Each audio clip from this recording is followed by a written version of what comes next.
오늘은 욥기 32장 말씀을 보며 묵상하는 시간을 갖겠습니다. 이전까지 우리는 욥과 욥의 세 명의 친구가 서로 계속해서 말싸움을 이어오고 있는 장면을 보았습니다. 서로 자신의 주장을 굽히지 않고 한쪽은 상대방을 비난하고 또 다른 한쪽은 그것에 반대하여 자신의 결백을 주장하는 상황이 반복될 뿐이었습니다. 그리고 오늘 본문 1절 말씀에서 욥이 계속해서 자신은 죄가 없다고 하나님 앞에서 결백하다는 주장을 굽히지 않자 결국 욥의 세 친구는 욥을 설득하려고 하던 노력을 그만두었다고 말하고 있습니다. 그런데 여기서 욥의 세 명의 친구는 욥을 설득하려고 노력했다 하고 말합니다. 사실 누군가를 위로하는 일은 설득하는 것이 아닙니다. 설득한다는 것은 상대방의 잘못된 점을 고치려는 행위입니다. 고통 가운데 위로가 필요한 욥에게 오히려 너가 잘못했으니 고쳐야 한다고 그의 행동을 바꾸기 위해 노력하니 그것이 욥에게 오히려 심리적인 방어 기제를 일으켜서 욥이 더욱 자신의 주장을 굽히지 않게 만든 것처럼 보입니다. 마치 잘못한 아이에게 너가 잘못했어 하고 지적하면 보통 본인이 안 그랬다고 처음에 둘러대는 것과 같습니다. 욥의 세 명의 친구들은 누군가를 위로하는 방법이 애초에 잘못되었던 것입니다. 우리도 누군가를 위로할 때 그 사람의 잘못된 점이 눈에 먼저 들어올 수도 있습니다. 하지만 그럼에도 불구하고 그 상대방을 위로하고 하나님의 사랑을 깨닫게 하기 위해서는 먼저 공감하고 위로해 주는 것이 우선이어야 합니다. 심리적 안정을 먼저 조성하고 그 다음에 필요한 경우 조언을 해줘야 그 조언이 귀에 들어가는 것이죠. 제가 학교에서 영적 돌봄이라는 수업 시간에 들은 가장 중요한 이야기가 바로 이것이었습니다. 영적 돌봄이란 상대방을 고치려고 하는 것이 아니고 또한 답을 내려주는 것도 아니라 그 사람의 마음에 공감해 주는 것이고 돌봄이 필요한 사람이 자신의 고통을 이야기할 수 있게 만드는 것입니다. 먼저 영적 돌봄이 필요한 사람에게 공감하며 그의 마음이 열리고 상담자와 내담자 간의 신뢰를 쌓는 것이 무엇보다 중요한 것입니다. 상담자와 내담자의 관계가 신뢰할 수 있는 관계가 되었을 때 그 후에 성경의 말씀에 따라 상담자는 조언을 건넬 수 있습니다. 저번 주에 목사님께서 진행하신 기도 세미나에서 중보기도에 관한 이야기를 들으신 분들은 기억하실 것입니다. 중보기도는 그 기도를 부탁하는 사람과 중보기도자 사이에 신뢰할 수 있는 관계가 형성될 때 건강하게 유지가 될 수 있습니다.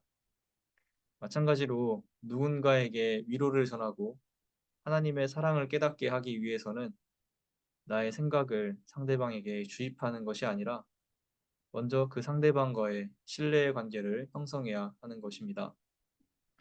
내가 아무리 많은 지식을 가졌다고 할지라도 그것이 상대방에게 닿지 않으면 소용이 없는 것입니다. 전도에 있어서도 마찬가지입니다. 누군가에게 하나님의 사랑을 깨닫게 하는 것은 단순히 믿으세요 하고 전하는 것으로 되지 않는다는 것을 다들 경험해서 알고 계실 것입니다.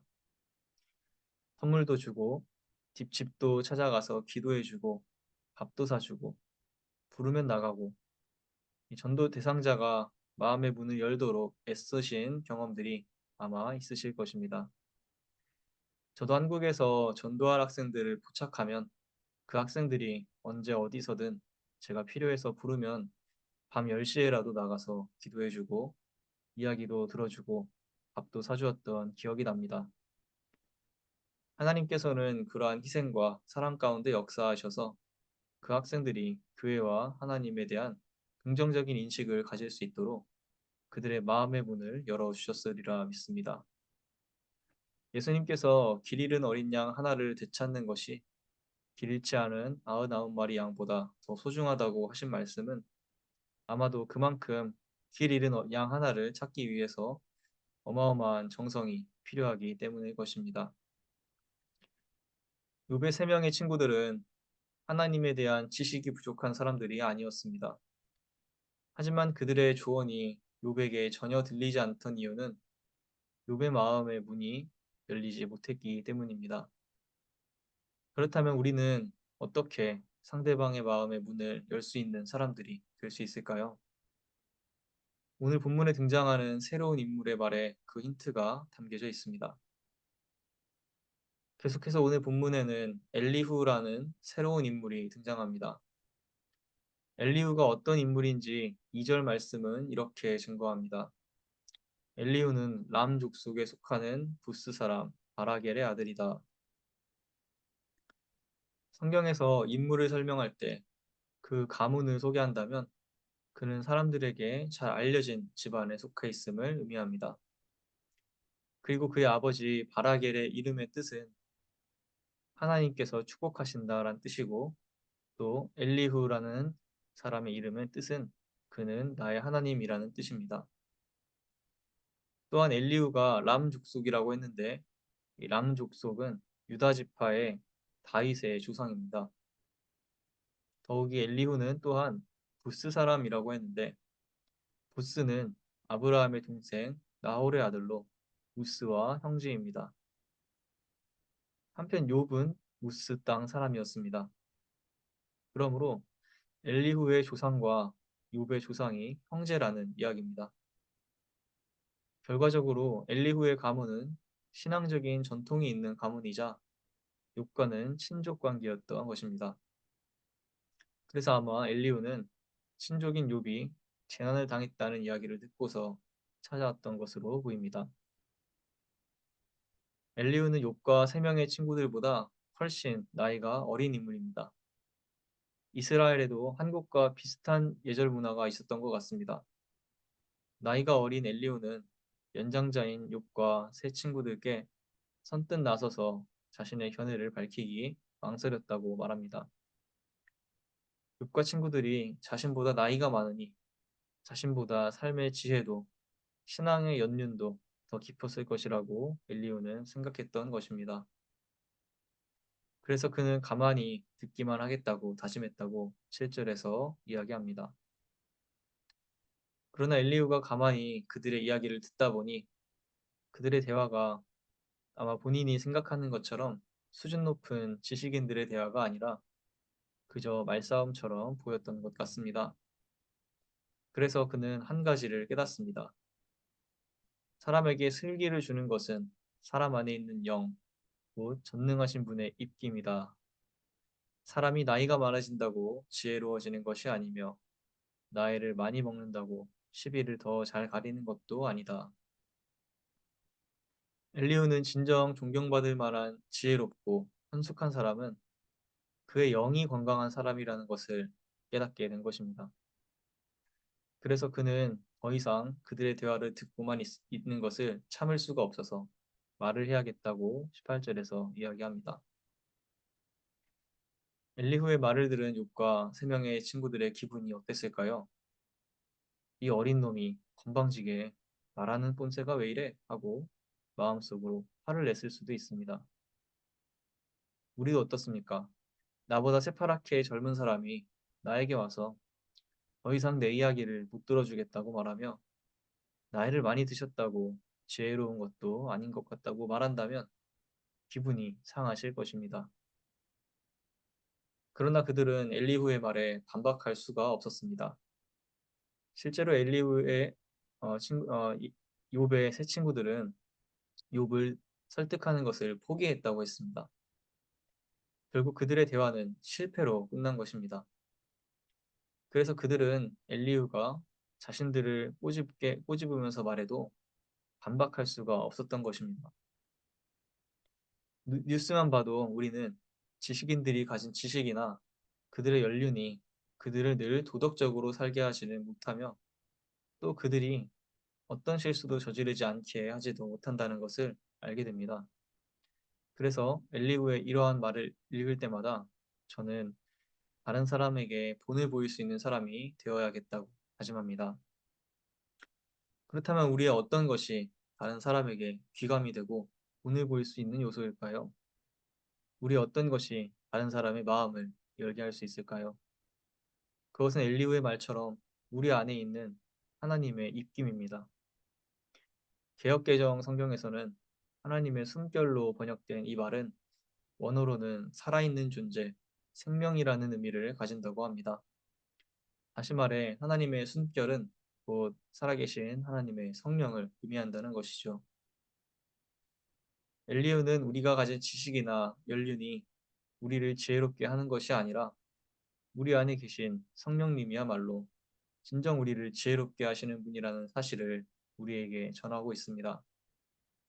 우리가 성령님의 감동에 따라 살 때 늘 말씀과 기도로 예배로 우리 영을 신앙 안에서 늘 성령으로 무장하며 살아가게 할 때 우리의 말과 행동에서 드러나게 되는 하나님의 숨결이 다른 사람들의 마음의 문을 열고 그들에게 진정한 존중과 존경을 불러일으키게 될 줄로 믿습니다.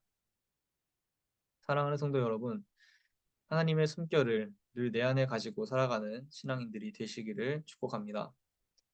먼저 나를 사랑하시고 용서하시고 죽음에서 건져주시는 주님의 한없는 사랑을 기억하시기를 기도합니다. 주님께서는 믿는 자들과 성령으로 늘 함께 하신다고 하셨습니다. 우리의 참 지혜가 되시는 성령님의 인도하심을 늘 기대하며 말씀과 기도로 무장하는 우리가 되면 좋겠습니다. 그리고 여러분들의 삶 속에 하나님께서 그분의 생명의 숨결을 불어넣어 주셔서 여러분들을 통해 주님께서 막힌 담을 허물고 마음의 문을 열고 주님의 사랑을 깨닫게 하며 생명을 살리는 놀라운 역사를 일으켜 주시기를 기도합니다. 기도하겠습니다. 거룩하신 아버지 하나님, 오늘 욥기의 말씀을 통해서 진정 우리를 지혜롭게 하는 것은 우리 안에 살아계신 주님의 숨결, 하나님의 생명, 바로 성령이라는 사실을 저희가 오늘 말씀을 통해서 다시 한번 기억하기 원합니다. 욥의 세 친구들이 욥을 끝내 설득하지 못했던 것은 그들이 욥의 마음의 문을 열지 못했기 때문입니다. 하지만 우리가 다른 사람의 마음의 문을 열고 다른 사람이 하나님의 사랑을 깨닫게 할 수 있는 것은 저희의 능력과 저희의 지혜로 하는 것이 아니라 그 상대방을 위한 저희의 기도와 또 주님의 역사하심이 그 상대방의 마음의 문을 열고 그 사람을 하나님께로 인도할 수 있게 됨을 저희가 이 시간 깨닫습니다. 주님, 저희가 저희 연륜과 저희의 지혜와 저희가 가진 것들을 의지하는 것이 아니라 저희 안에 살아계신 주님을 의지하며 주님께서 주시는 능력과 주님께서 인도하심을 늘 기대하며 살아갈 수 있는 신앙이 되게 하여 주시옵소서. 그래서 이 시간 저희가 기도할 때 주님께서 우리 마음 가운데 주님의 숨결을 불어넣어 달라고 기도하는 저희가 되게 하시고 또 저희가 기도할 때 주님께서 응답하셔서 저희의 마음 가운데 주님의 사랑의 숨결이 넘치게 하여 주시옵소서. 그래서 저희가 그 주님의 사랑으로 세상을 살아가면서 저희의 말과 행동과 모든 것들에서 주님의 사랑의 향기가 드러나게 될 수 있는 주님의 귀한 자녀들이 되게 하시고 그러한 저희 모습을 통해 많은 사람들이 하나님의 사랑과 하나님의 살아계심을 깨닫게 되는 놀라운 복의 통로가 될 수 있도록 저희와 함께하여 주시옵소서. 오늘도 세상으로 나아갈 때 이 말씀을 가지고 가는 성도님들께 주님께서 함께하셔서 세상을 이기고 변화시킬 수 있는 저희가 되게 하여 주시옵소서. 감사합니다. 이 모든 말씀 예수님의 이름으로 기도합니다. 아멘.